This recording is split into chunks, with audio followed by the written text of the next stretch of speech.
Welcome to episode 6. Today, we explore theory of change, an explanation of how and why an intended change is expected to occur in a particular context.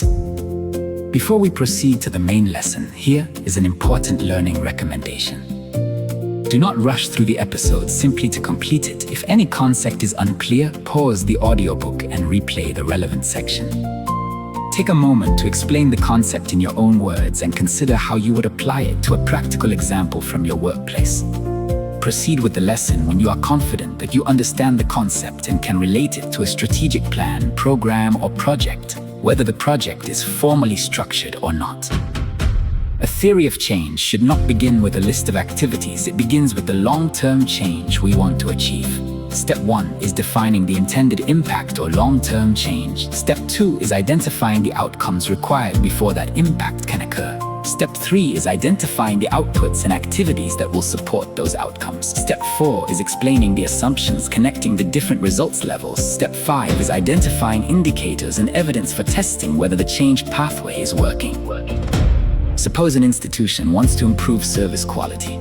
An activity may be training employees in customer service. The output is employees trained and equipped with appropriate job aids. A short-term outcome is improved knowledge and understanding. An intermediate outcome is consistent use of service standards and timely responses to customers. A longer-term outcome is improved service quality and public confidence. However, this pathway depends on assumptions. Employees must have time to apply their knowledge. Management must provide support. Relevant systems must remain operational. Customers must have opportunities to provide feedback. Necessary resources must be available. Training alone may not improve services if these assumptions do not hold. A useful theory of change can be expressed through an if, then, because statement. If employees receive relevant knowledge, practical tools, and management support, then they will apply service standards correctly, because they will have the competence, opportunity, and motivation to do so. This creates a testable pathway. Theory of change must also consider context, risks, and contributions from other stakeholders.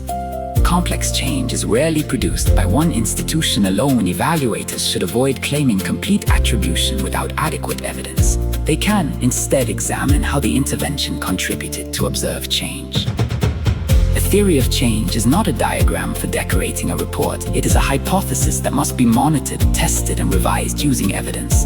Before proceeding to the next episode, pause the audiobook and practice this reflection exercise. Select one intended outcome and complete this statement. If we do what, then what change will occur, because of which reason? Add 2 assumptions and 1 risk. If you have not yet subscribed, please subscribe to John Wingira Academy.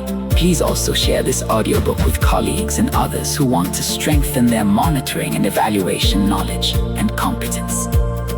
I am Mr. John Wingira, transforming theory to practice.